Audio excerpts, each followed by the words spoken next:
20 রাকাত তারাবি 21 মিনিটে শেষ। আল্লাহু আকবার, আলহামদুলিল্লাহ আলামিন আল্লাহু আকবার। তুই ইমামতি করিস ভাই, তুই মারি কেটে খা। ইমাম সাহেব নামাজ পড়াইতেছেন গালফ এয়ারের গতিতে, জাম্বু জেটের গতিতে। আল্লাহু আকবার, আলহামদুলিল্লাহ আলামিন আল্লাহু আকবার। তুই ইমামতি করিস ভাই, তুই মারি কেটে খা। বলেন তুই কি কেটে খা ভাই? তোরে আমি কপালে চুমু দিয়া বলি, নে তোরে আমি এভাবে বলি, ভাই আল্লাহর রাস্তায় তুই ইমামতি করিস ভাই, তুই মারি কেটে খা, তুই রিকশা চালায় খা, তাও তুই হালাল কামাই করে খাইতে পারবি। কিন্তু তুই যেই তরিকায় এত স্পিরিডে, বিমানের স্পিরিডে তারাবি পড়তাছ, তুইও শেষ, মুসল্লিও শেষ, তোরও জিন্দেগি শেষ, মুসল্লিদেরও জিন্দেগি শেষ।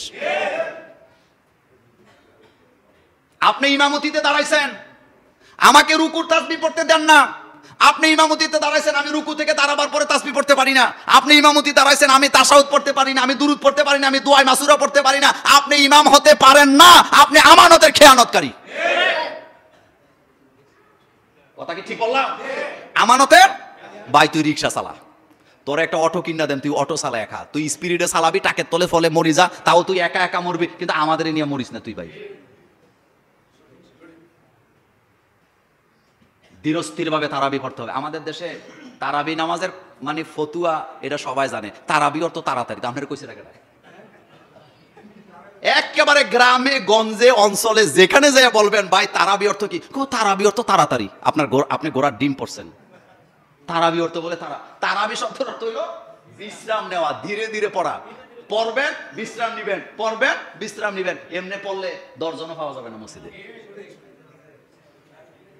2 মসজিদে তারাবি শেষ হয়েছে। কয় মসজিদে? স্কেলে গেছে। আপনারা দিয়ে কই আর কি, কোথায় গেছে? চা খাইতে গেছে। যাই এক মসজিদ আরেক মসজিদের মুসল্লির জিগায়, তোমাদের নামাজ কয় মিনিট লাগছে? কয় আমাদের তো 22 মিনিটে না লাগছে। উনি আবার ওনার সাথে আরেকটা কথা, দেখছো কি নাম রাখছো, 1 ঘন্টা শেষ হয় না আর এরা 22 মিনিটে শেষ। এরকমের পণ্ডিত নাই ভাই। তোমার তারাবি পড়ার দরকার নয় ভাই, তুমি চলে যাও। তোমার রোজা হবে তারাবি না পড়লো ভাই। তুমি এখানে এ তামসা করতে, এটা ফুটবল খেলা না যে এটা এমবাপ্পের গতিতে তুমি ফুটবল লইয়া দৌড় দিবা। এটা ফুটবল খেলার মাঠ, এটা ম্যারাথনের মাঠ না, এটা আল্লাহকে সেজদা দেওয়ার জায়গা। এখানে তামসা চলে না। ধীরস্থির ভাবে নামাজ পড়বেন। সল্লু কামা রাআইতুমুনি উসাল্লি, রাসূলুল্লাহ পড়ছে যেভাবে আপনি নামাজ পড়বেন সেভাবে। রাগ করতেছেন আপনারা? এই কথাগুলো সত্য না মিথ্যা? ভাই তুমি যাও, তোমার তারাবি দরকার নেই। অনেকে ফতুয়া খোঁজে, তারাবি নামাজ না পড়লে কি রোজা হবে? রোজা হবে না কেন? তারাবির সাথে রোজার কোনো সম্পর্ক নেই, দুইটা দুই হুকুম। আবার তারাবি বাদ দেওয়ার জন্য এই কথা বলি নাই, কিন্তু তারাবিটা যদি পড়েন একটু ধীরস্থির ভাবে পড়েন। এই তারাবি নামাজ নিয়ে একটা ধাক্কা ধাক্কি লাগাইয়া অসংখ্য মানুষকে তারাবি থেকে বিদায় করে দেওয়া হয়েছে। এটা বাড়াবাড়ি। এটা কি 100% এটা বাড়াবাড়ি। আপনি যে 8 রাকাত পড়বেন আমার কোনো আপত্তি নেই, আপনি 8 রাকাত পড়েন, কিন্তু 20 রাকাত ওয়ালাদেরকে 8 রাকাতে টেনে নামানোর অধিকার আপনার নাই, কারণ এটা নফল নামাজ। নফল নামাজ আমার ইচ্ছা হয়েছে আমি 20 রাকাত পড়বো, আমার ইচ্ছা হয়েছে আমি 40 রাকাত পড়বো, আমার ইচ্ছা হয়েছে আমি 31 রাকাত পড়বো, আমার ইচ্ছা হয়েছে আমি 8 রাকাত পড়বো। আপনি আমাকে ফতুয়া দিয়া নড়াচড়া করাবার ক্ষমতা আপনার নাই। কি যে একটা দ্বন্দ্ব চলতেছে, এক দলকে যা তারাবি পড়তাম না, এরকম হচ্ছে তো হচ্ছে। দুঃখজনক, কষ্টের ব্যাপার। রাসূল সাল্লাল্লাহু আলাইহি ওয়াসাল্লাম তারাবি নামাজ যেভাবে পড়েছেন আমাদের মতো পড়ে নাই। হাদিসটা সবাই জানে কিন্তু কেউ ভয়ে বলে না। রাসূল সাল্লাল্লাহু আলাইহি ওয়াসাল্লাম 30 দিনেই তারাবি পড়েছেন, তার একটা দলিলও কেউ দিতে পারবে না। অথচ আমরা এটা নিয়ে ঝগড়া লেগে আছি। আবার কালকে সকালে কই না যে মোল্লা ভাই তারাবি নামাজের বিরুদ্ধে ফতুয়া দিয়েছে। আমি তারাবি নামাজের বিরুদ্ধে ফতুয়া দেই নাই, আমি তারাবি নামাজের রাকাত নিয়ে ফতুয়া বাজদের বিরুদ্ধে ফতুয়া দিছি। একটা লোক যদি 8 রাকাত পড়ে আমাদের কোনো আপত্তি আছে? সওয়াব পাইবো কয় রাকাতে? 8 রাকাত, এটা নফল নামাজ।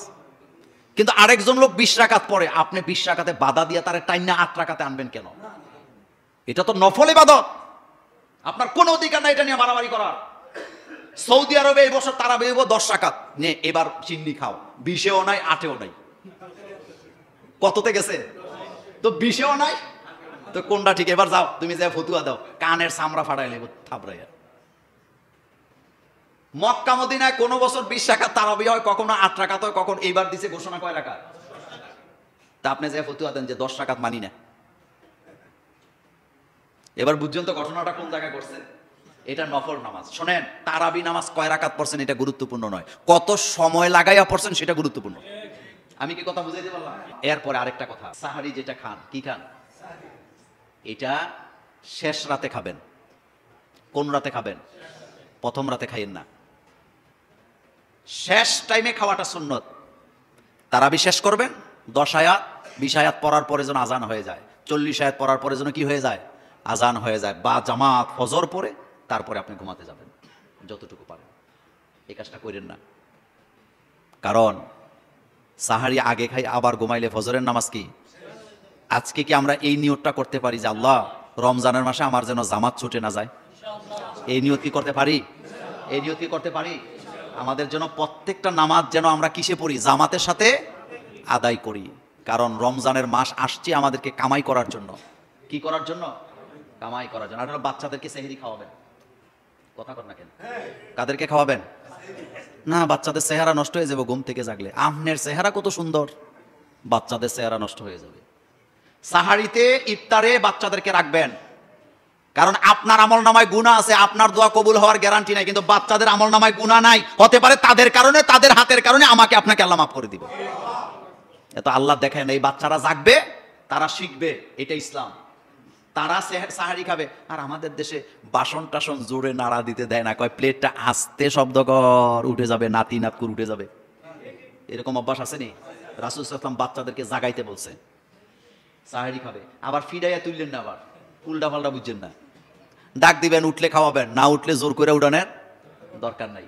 এটা স্বাভাবিক একটা প্রক্রিয়া। তবে ইফতারের সময় যদি সুযোগ থাকে, কর্মব্যস্ততা যদি না থাকে, সকলকে নিয়ে ইফতার করবেন। আর প্রতিদিন একজন না একজনকে ইফতার করাবেন। রাজি আছেন?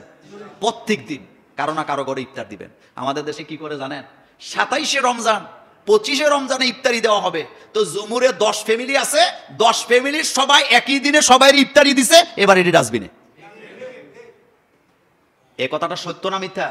তো কেন রমজানের 1 তারিখে দিলে ইফতারি দিলে সওয়াব হবে না? 2 তারিখ দিলে হবে না? 3 তারিখ দিলে হবে না? এই কাজটা করেন না। এটা এবার বন্ধ করেন।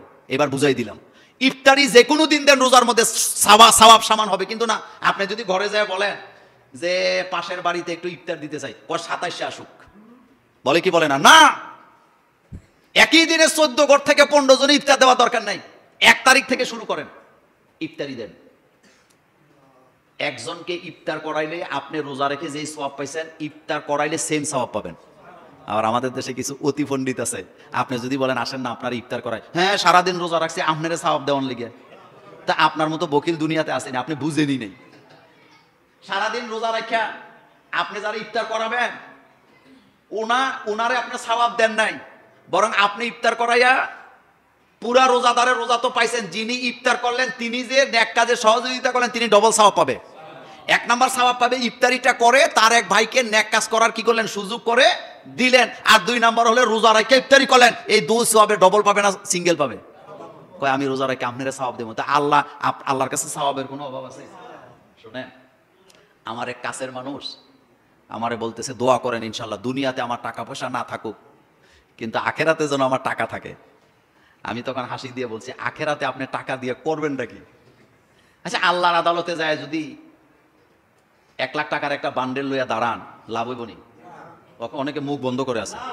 আপনার দুনিয়ার টেহা আখেরাতে কোনো কাজে লাগবে? আখেরাতে কি লাগবে? আমল, নেক। বলেন কি লাগবে? নেকি। নেকি মানে ভালো কাজ।